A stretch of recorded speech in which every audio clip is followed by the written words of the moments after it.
misunderstand how bullying affects people. I think everyone in the world should have their own human rights. If no one had a human right, this world would be a big mess. We teamed together and decided that this was a big move for the city of Richmond, for us to become a human rights city. We researched what that involved, what that would look like, and took it through all of the channels, including, the vote and ratification of our city council, changed our ordinance, changed our direction, because we thought that in looking at the Universal Declaration of Human Rights, that was something that we needed to adopt in the city of Richmond. And the young people just happened to be one of our first targets to integrate the human rights philosophy into the city of Richmond. This is a meeting of the Education Committee for the City of Richmond Human Rights and Human Relations Commission. So at this time, I will turn the meeting over to Dr. Betty. And let me just start by saying a special thanks to all of the faculty, the teachers, the principal, the parents, and everyone that participated in this project.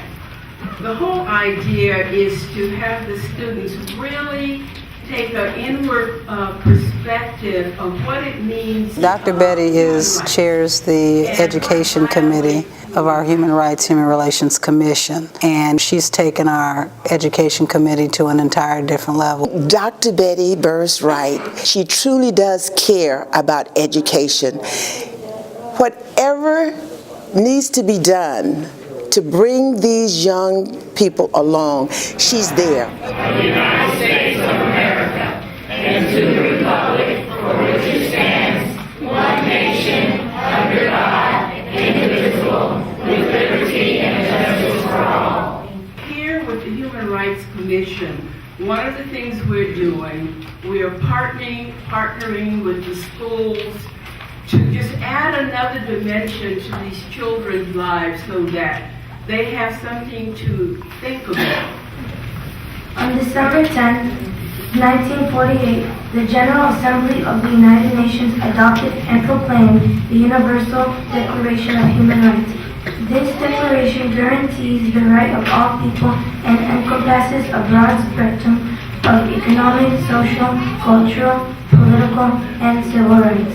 December 10 continues to be recognized as Human Rights Day worldwide. Activities and celebrations mark the importance of this Universal Declaration. It's one thing to deal with adults, but who better to start with than to start with educating our young people, because they then will grow up in this city understanding that they have many rights that some of our adults still don't understand right now. So you have to learn a little bit more as you get older about how to claim your rights. You're taking the first step tonight, and I am so thrilled and excited to be here to give you special students a copy of the Universal Declaration of Human Rights. And we'll come back another time, talk more about rights. Here in the Bay Area, in the city of Richmond, to get the concept of justice and fairness and non-discrimination into the heads of little kids who are of all backgrounds, many of whom have seen acts of violence that I probably would faint away at, okay? They're living tough lives, some of them, and they're bringing in their sweetness, their goodness, their dedication, their insistence that they've got a right to live a peaceable, decent life, and their friends too. And once you know what your rights are, you can then stand up and speak out in favor of getting those rights for yourself, for your older sister, for your younger brother, for your mom and dad, and all your relatives. So until you know you've got rights, you can't do much about them. What we're going to do today is give everybody who comes up here for a certificate her or his own copy of the Universal Declaration of Human Rights. This is put out by the United Nations, and it's meant for every person who's born. It doesn't matter where you're from, who you are, how much money you have, what language you speak, what religion you believe in. This is for every person on earth. Pretty important. The students have really gone inwardly and done some creative writing about what violates their human rights. And so tonight you're going to get to hear some of their literary work, because this is the first writing. They're really expressive writing. I am a black woman, as tall as a cypress, strong beyond all definitions, still defying place and time and circumstance, a cell impervious in destruction. Look on me and be renewed. The children felt importance that they were able to do that, where they were able to sit in the chair where the mayor sits, because a lot of times our children's voices are not heard and they're kind of kept in the background. And seeing them up here made them proud. I mean, I saw smiles on their face, like, you know, we're here for something. We're not just here because, you know, we're going to sit in the back, but they were here because of the importance to them, and we know that their feelings and that they count. My teacher's name is Mr. Watson. What it meant for me as a teacher was I was instilled with hope, not just hope, very much hope for the future, because I saw my students dig deep, and what they came up with was solutions, and they provided solutions for a lot of the situations that we're dealing with as a society. They have answers to at the young age that they have them right now, and I was inspired. I was once in first grade, and I was going to the restroom, and I saw two third graders walking up to me. One other boy came up and pushed me down to the floor, and the other one grabbed me and pushed me to the wall. I felt like I was going to get hurt. Then one of the other boys came to my wrist and pulled me and swung me across the hallway all the way to the door. And when I got up, I ran. The next day, when I went to get water because I was out of breath of running all the way around school, both of the boys came back, and I said, "Please don't hurt me," and they pushed me down. But that day was lucky, because I had a lady named Miss Smith who came and she protected me. She took both of the boys down to the office and suspended them for 2 days. And I just, even though Miss Smith is not here, I just want to thank her for helping me.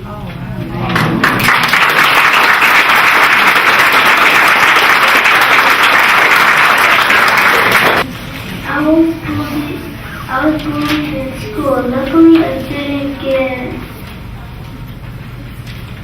physical. No one hit me or pushed me over. I just got teased for my hair and my earrings. I am a boy with rights to dress and look the way I want to in the United States.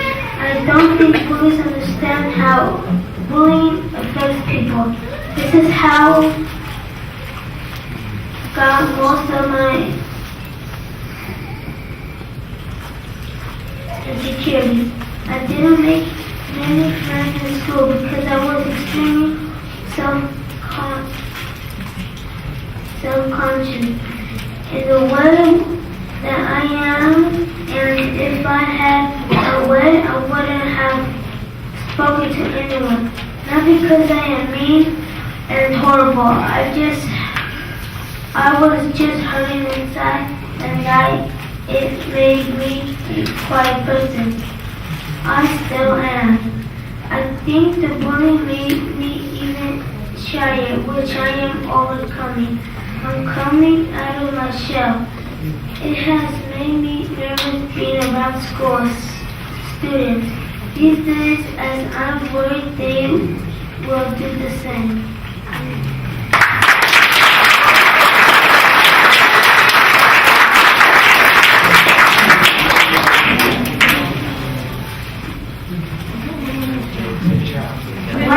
What's your work by Ashley Sanchez? I think everyone in the world should have their own human rights. If no one had a human right, this world would be a big mess. There's a number of rights and ideas to do to start being a leader. I have 3 types of human rights that are my favorite. One human right that I love is to be yourself wherever you go. The reason why I love this right is because no matter what you do or what you wear, you'll look fine. My second human right is to be free no matter what. You are free to do anything you want to. If you want to be a doctor or a teacher, you are free to be one. And my last human right is to have your own opinion. No one can judge your opinion.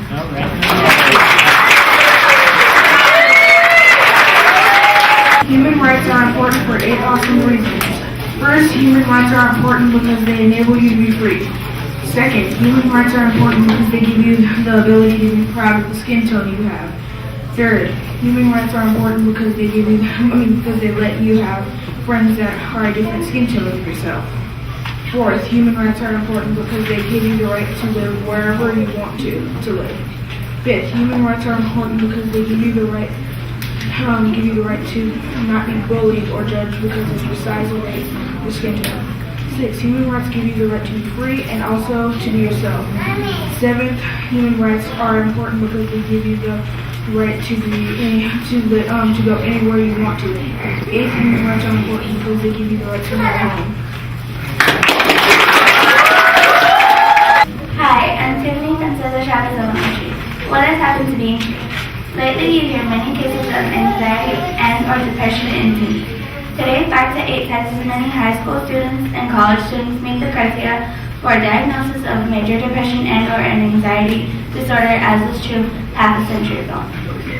I believe this is because their parents have decided what their kids are going to be as adults, not telling their children.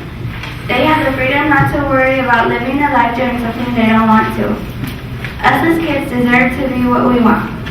We have the right to dream of what we want to be with high hopes. You may believe we don't know what we want, but that doesn't mean you can't let us choose. Being scared of your future is wrong. Kids have thought about taking their own lives because of the planned future they have. I know our parents want to do the best for us, but we want to do what makes us happy. And they are being imbued with the sense of, I've got a right not to have to deal with this stuff. I've got a right to a better life. And they're not saying it meanly or viciously or violently. They're saying, we're going to work together to make this better, because they've got this school and this city and this commission behind them. It's a unique phenomenon. It is not happening anywhere else. And of all places, if you look at it that way, here in the Bay Area, in the city of Richmond, to get the concept of justice and fairness and non-discrimination into the heads of little kids who are of all backgrounds, many of whom have seen acts of violence that I probably would faint away at, okay? They're living tough lives, some of them, and they're bringing in their sweetness, their goodness, their dedication, their insistence that they've got a right to live a peaceable, decent life, and their friends too. I come from Cesar Chavez Elementary School, and I'm going to talk to you why women should get paid equally as men. There's a score in the United States that one lady was getting paid less than a guy. Statistics show that women get paid less than 77% than men. If we go to the same college and get the same grade, then why don't we get paid equally? Just because of our gender and our size? Don't judge a person before you get to know them. What if the woman was good at being a mechanic and a guy good at nursing? Judging a person before you get to know them is wrong. They could actually be good at something. Us women have the right to get paid equally as men.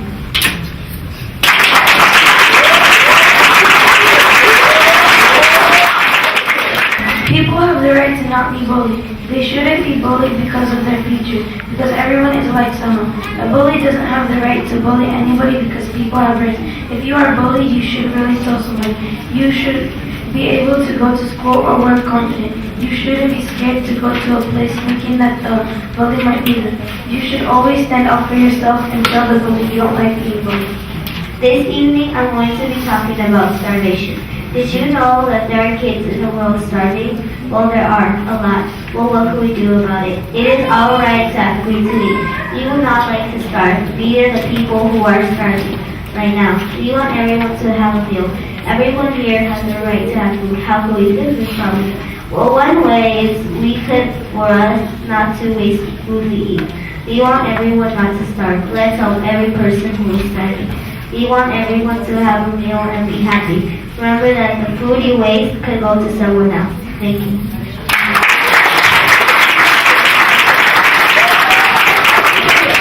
Racial discrimination is a social issue because people are using the racial differences to segregate who we are. It is an act that treats people of other races differently and without any respect. What we look like, what we act like, and even what we smell like has no comparison to who we are in the inside. They say that Asians can't see because their eyes are closed just a bit. They say that Africans are always up to no good. People say something bad about every race, yet when they hear something about their race, they don't stop to think that maybe that's how the other people feel when you offend them. Differences is what keeps us together. We have to stay strong because what other people think of you doesn't matter. It's what you think of yourself that counts.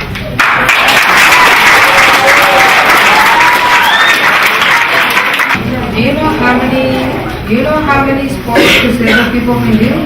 People in wheelchairs, for example, can actually participate in the following sports: basketball, racing, tennis, dance, bowl, hockey, volleyball, and boxing.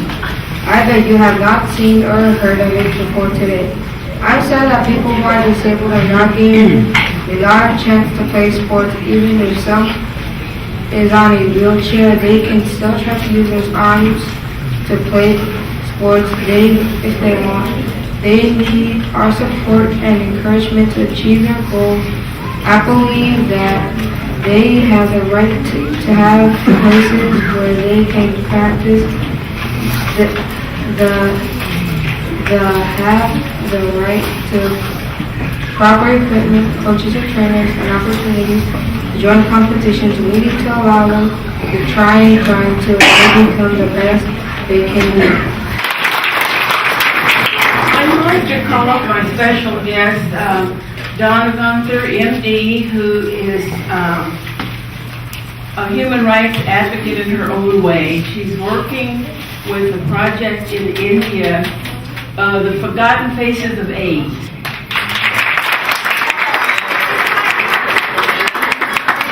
Part of the reason that we don't hear quite so much about what's going on with HIV/AIDS in India, which is now probably number 2, but it's not number 1 in the world, but there is a very high incidence of HIV, particularly infecting and affecting children. And part of the reason that we don't hear a lot about it is because many of the families who are known to be affected or infected with HIV are of what would be called in India a lower caste system, lower social system. And this is where it begins to get into the areas of human rights. And on the positive side, through the intervention of the Clinton Foundation and former President Clinton himself and the Indian government, treatment is being provided specifically for those who are infected with HIV, and particularly special doses of the medications for children. So the highlight of my project, having the opportunity to photograph various works of various organizations since 2005, was a one-year follow-up project of 40 families representing 64,000 families of children who were either infected with HIV or affected by it in that they had lost parents and were being raised by grandparents or by relatives or were simply orphaned. We followed these children in 4 high-incidence states in India and went back 1 year later to visit them again. And for me, it got me to places in India that I never could have gotten on my own, and saw these families that are living with HIV. They're doing well. If you look on my website, forgottenfacesofaids.org, you will see wonderful, smiling, happy children, and you won't know which ones are infected and which ones aren't. The parent participation tonight was powerful. You know, it's just not, a lot of times it's not like it used to be. We have to reach out. There is no certain dynamics. You have to do what works. And sometimes that means thinking outside the box. I want to thank every family that took the time to come out. You didn't leave the young ones with a babysitter, you brought them. And that speaks volumes. And it is so vital that the parents support the young ones, because it all begins at home. When you create a situation like this, then you're also creating pride of a parent in what's going on at school. So I think you probably had a mixture of both. Some people that were really involved in school before and some that were not. I think we had what was a good example of parent and teacher communication going on. And even if it is that there wasn't parent-teacher communication in the process, the parents that came out and saw the outcomes of this, that happened from school and teachers and how they were proud of what came out of it, there'll be a parent-teacher and communication after tonight. So it's hard to say if all of this was been an ongoing thing, but when you create a situation like this, then you're also creating pride of a parent in what's going on at school. Before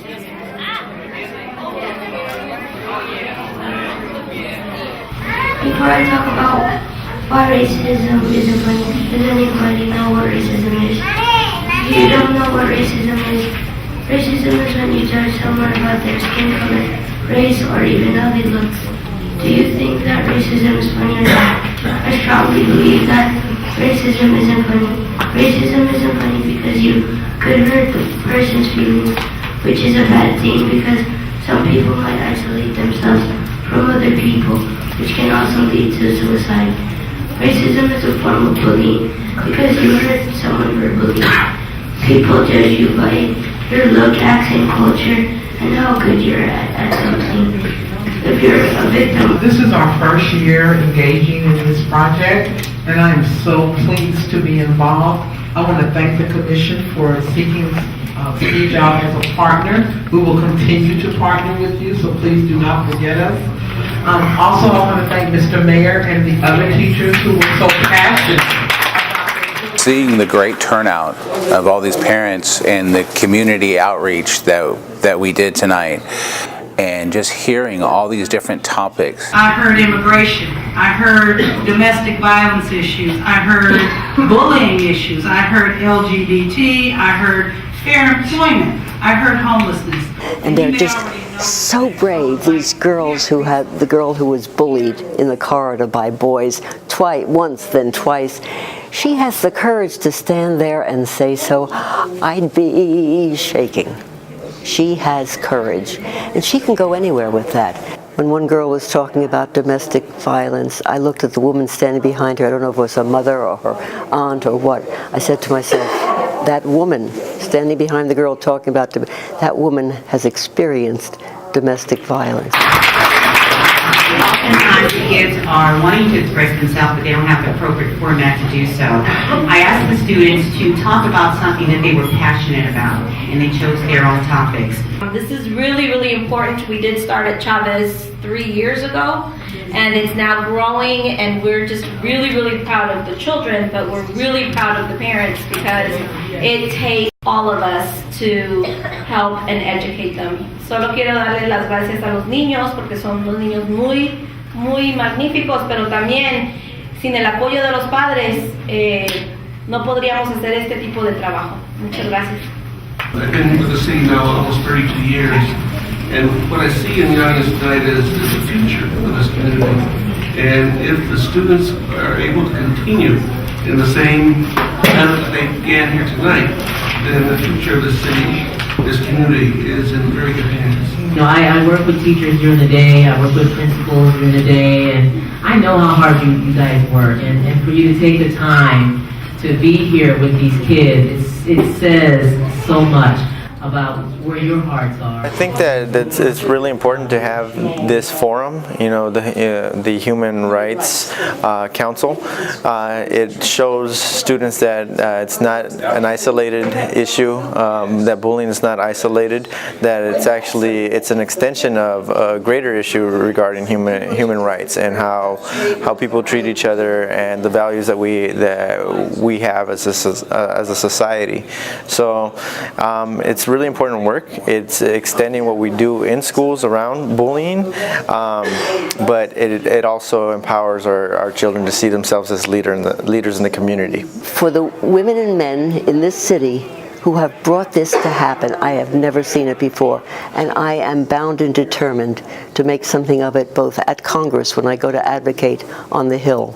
We do our advocacy for the United Nations Association locally, with George Miller, with Barbara Lee, and in Washington in June. We want to have the opportunity for these kids to talk about their experiences, not hide, to work together, whether it's race, gender. We have to make sure as we move forward that they move right underneath us into these chairs and they believe that they can make a difference in the future. I am just very proud to be part of what this commission has, being a small part of what this commission has done for the city of Richmond.